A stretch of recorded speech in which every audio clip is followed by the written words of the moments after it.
Добрый вечер, уважаемые зрители. Вы смотрите новости на телеканале Якутия-24 в прямом эфире. С вами Влад Давыдов. Сегодня в выпуске. Оперштаб сообщает, за последние сутки в республике зарегистрировано 176 новых случаев коронавирусной инфекции. Скорая помощь для аэропорта и пригородных сел будет быстрее. В Якутске заработала новая подстанция скорой помощи. В финале проект из Якутии. В Туле подвели итоги всероссийского конкурса на создание туристско-рекреационных кластеров и развитие экотуризма.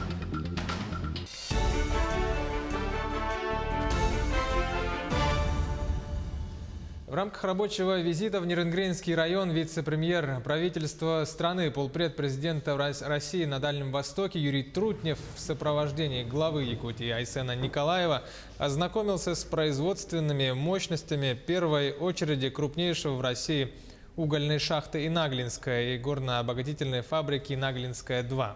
ГОК Инаглинский, как известно, ведет отработку запасов Чульмаканского и Верхне-Толуминского каменноугольных месторождений. Общий объем инвестиций более 72 миллиардов рублей, при этом будет создано 4045 рабочих мест. К настоящему времени уже создано более 2500 рабочих мест, выделены инвестиции в размере 20 миллиардов рублей. В поселках городского типа, расположенных в регионах Дальневосточного федерального округа, появятся современные центры культурного развития.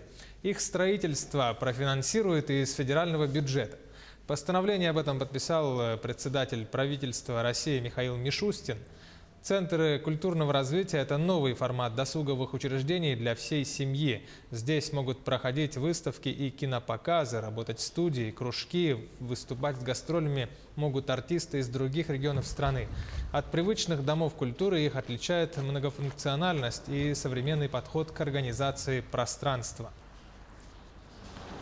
За последние сутки в республике зарегистрировано 176 новых случаев коронавирусной инфекции. Об этом сообщает оперативный штаб Якутии. Из них 117 случаев зарегистрировано в Якутске. В Нюрбинском районе 10 случаев заболевания, в Амгинском, Мегино-Кангаласском и Верхоянском районах по 5 случаев. Остальные зафиксированы практически во всех районах республики. Подтверждено также 2 летальных исхода.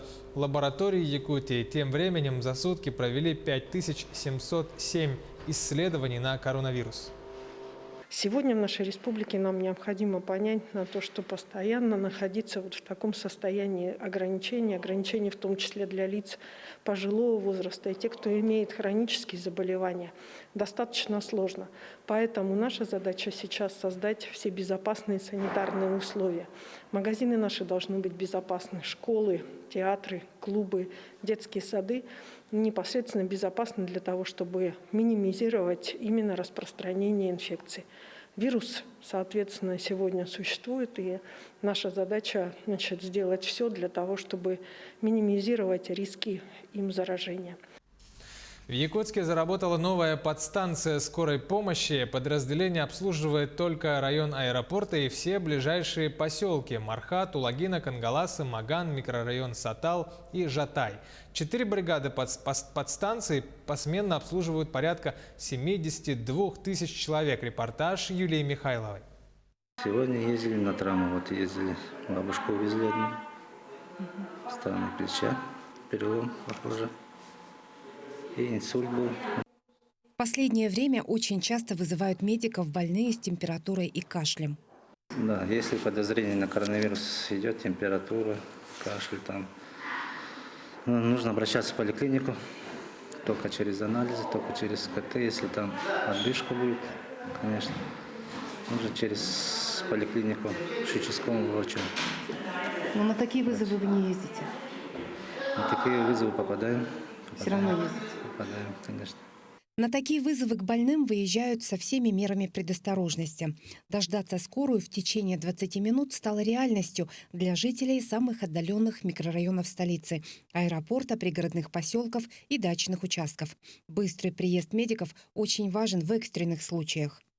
Такие как упал с высоты, без сознания, на улице травма, острые состояния, которые имеют угрозу для жизни человека. Это скоропомощные вызова. Сердечно-сосудистые сюда входят? Сердечно-сосудистые, смотря какие, да, входят инфаркт, инсульт. Бригада скорой приедет быстро и к пациентам, у которых обострилось хроническое заболевание. Но те вызовы, которые терпят прихода врача из поликлиники, консультирует дежурный врач. Сейчас можете тогда обтирание сделать. И участкового вызвать. Лечение они назначают. В течение суток в скорую помощь поступает от 500 до 600 обращений.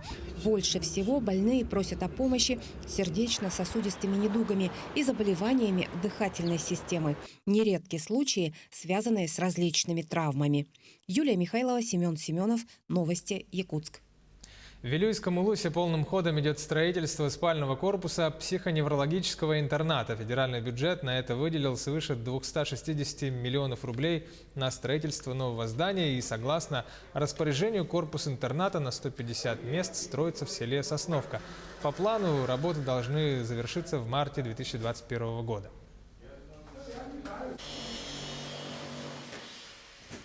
СКПК «Мандагай» – один из крупных кооперативов в Чурапчинском Улусе. На сегодняшний день имеет 414 голов крупного рогатого скота. В этом году планируют сдать 380 тонн молока. За это ежедневно трудятся 22 работника.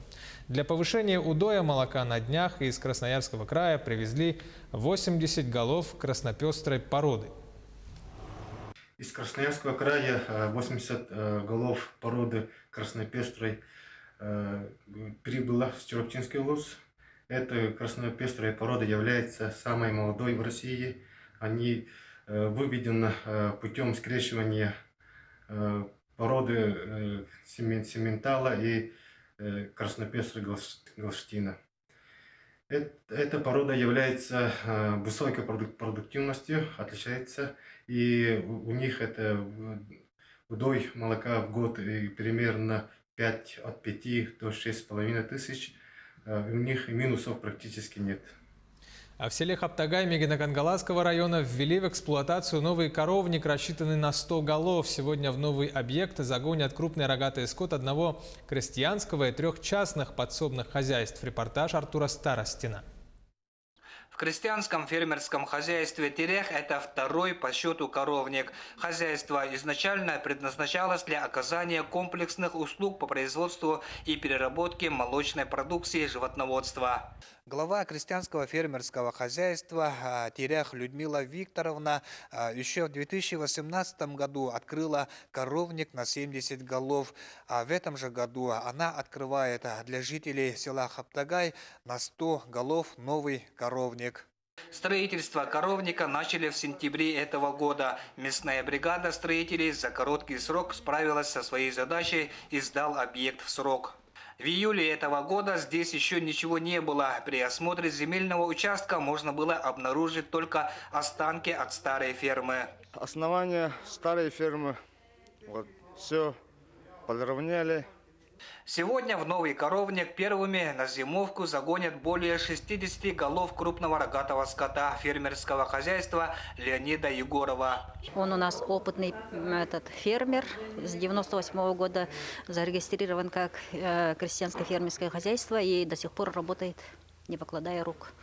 Финансирование сельхозобъекта трехстороннее. Из бюджета были выделены денежные средства по программе развития сельского хозяйства, а также софинансирование хаптагайского наслега и самого крестьянского фермерского хозяйства Терех. В хаптагайском наследии в текущем году прогнозируется сохранение поголовья КРС. В связи с этим именно в тех наследях, где строятся такие объекты, да, именно кооперативные. В этом году мы предусмотрели 3 миллиона рублей из муниципального бюджета района. В этом году в районе планируют открытие еще 4 коровников на 100 голов. Это в селах Морок, Бедемя, Рассолода и Тарат. На данный момент некоторые объекты требуют много вложений, поэтому район надеется на поддержку от Министерства сельского хозяйства. Артур Старостин, Мегинакангаласский район. В Туле подвели итоги всероссийского конкурса на создание туристско-рекреационных кластеров и развитие экотуризма. В финальную часть попал и проект из Якутии. Подробнее Максим Кардозу.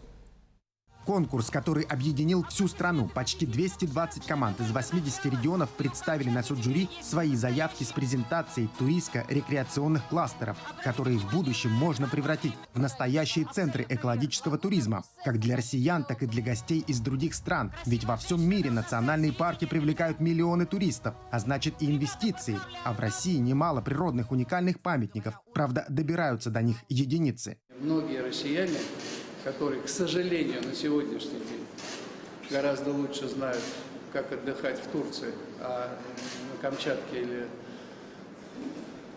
на Байкале или в других местах, знают, наконец, свою собственную страну с неповторимой красотой. Кто знает об этом, те это давно отмечают, в том числе иностранцы.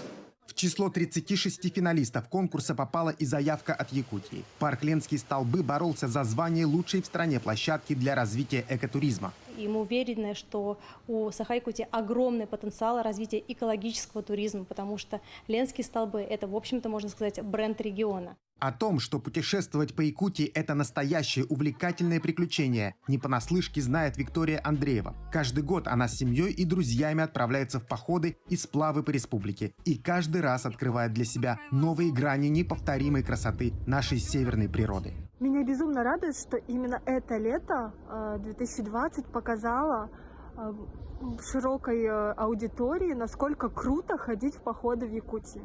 Не нужно никуда ездить, и нельзя было, ну ладно. Но что вот у нас под боком такая красота. У нас под боком просто, не знаю, аттракцион. Аттракцион впечатлений, где есть звезды, рыбалка, походы, сплавы, велопоходы, пешие походы, на моторках, на плавсредствах, на коняшках, все что угодно. Появились даже воздушные шары. В список 10 победителей якутская заявка не попала. Но организаторы конкурса из Агентства стратегических инициатив готовы сотрудничать с нашей республикой. Причем в продвижении не только экологического туризма, но и промышленного. Это направление сейчас набирает все большую популярность. А эксперты уверены, посмотреть, как добывают алмазы или уголь, готовы тысячи людей во всем мире. Максим Кардозу, Виктор Олесов, Москва.